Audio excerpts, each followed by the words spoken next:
नमस्कार, very good morning, सुस्वागतम, welcome, अभिनंदन। 5 मिनट स्टोरी में आप सभी का स्वागत है। क्षमा चाहती हूँ, आजकल मैं आपको कहानी नहीं सुना पा रही हूँ रेगुलर, क्योंकि पोटली के कामों में मैं थोड़ा व्यस्त हूँ। लेकिन किसी ने आज मुझसे बहुत अच्छा सवाल पूछा कि आजकल गणेश आए हुए हैं और आप गणेश जी के अलग अलग भोग बता रही हैं। भगवान तो भोग खाते नहीं हैं, खाता तो इंसान है। ये भोगों को खाने से होता क्या है? तो मुझे एक कहानी याद आ गई। मैंने सोचा ये कहानी तो आपको बताना बनता है। बहुत समय पहले की बात है, एक सेठ था, बेहद ज़्यादा कंजूस था और वो कोई भी पैसा खर्च नहीं कर पाता था। एक दिन उसका बेटा दुकान पर आया, राशन की दुकान थी। उसने उसे बिठाया और बोला, देख, ध्यान से बैठ यहाँ पर, और एक बात का ध्यान रखना, किसी को कोई चीज़ मुफ्त में मत देना, खून पसीने की कमाई होती है पैसा। बेटे ने कहा, ठीक है। बगल के मंदिर का एक संत आया और उसने बोला, सेठ कहीं चला गया। बगल के मंदिर का एक संत आया, उसका बेटा बैठा हुआ था।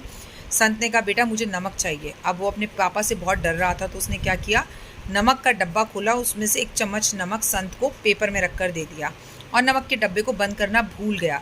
जब वो लौट कर वापस आया सेठ, तो उसने देखा नमक का डब्बा खुला हुआ है। उसने पूछा, ये कौन आया था पीछे से? उसने बोला, बस वो संत आए थे, मैंने उन्हें एक चम्मच नमक दे दिया। तो सेठ ने अपना सर पीट लिया और सेठ ने कहा, बेवकूफ़, ये नमक नहीं, ये जहर है और ये एक ऐसा केमिकल है जिसे खाने के कुछ क्षण बाद ही व्यक्ति मर जाएगा। और तूने क्या किया? संत घबराया हुआ, मतलब जो सेठ था वो घबराया हुआ, भागा हुआ, डरा हुआ संत के पास गया।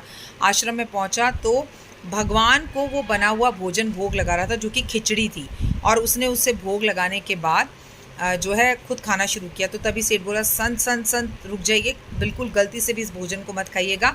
मेरे बेटे ने जो आपको दिया वो नमक नहीं, जहर है। तो उसने बोला, अब ये भोजन कहाँ है?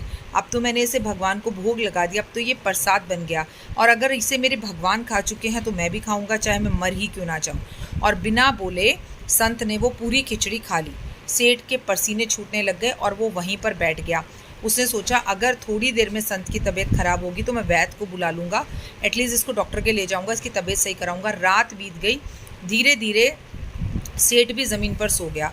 उसने देखा संत सुबह 4 बजे उठा और नदी के किनारे गया, नहाया धोया और वापस आया। सेठ ने राहत की सांस ली कि हे भगवान, कुछ नहीं हुआ इसको। लेकिन इतने में संत ने और सेठ ने क्या देखा, श्री कृष्ण भगवान की जो मूर्ति थी वो पूरी तरह से नीली पड़ चुकी थी।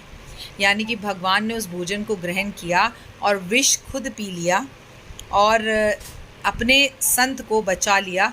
इसीलिए भगवान को जब भी हम खाने की कोई चीज़ भोग लगाते हैं तो वो प्रसाद बन जाता है, और भगवान विष खुद ग्रहण कर लेते हैं। और आप जब प्रसाद खाते हैं तो कहते हैं ना, आओ मोहना भोग लगाओ मोहना, ऐसा भोग लगाओ मोहना, सब अमृत हो जाए मोहना, जो कोई इस भोग को खाए वो तेरा हो जाए मेरे भगवान, आप ही की वस्तु आप ही के आगे कर कृपा अपनाओ मेरे मोहन। तो याद रखिए, घर में छोटी से छोटी कोई चीज़ भी आप खाएं तो भगवान को भोग लगा कर खाएँ, क्योंकि पहले वो खाना है और भोग लगाने के बाद वो अमृत बन जाता है, प्रसाद बन जाता है, इसलिए भगवान को भोग लगाया जाता है। फिलहाल दीजिए इजाज़त। कमेंट्स में जय माता दी लिखिएगा। आज राधा अष्टमी है, राधा अष्टमी की आपको हार्दिक शुभकामनाएं।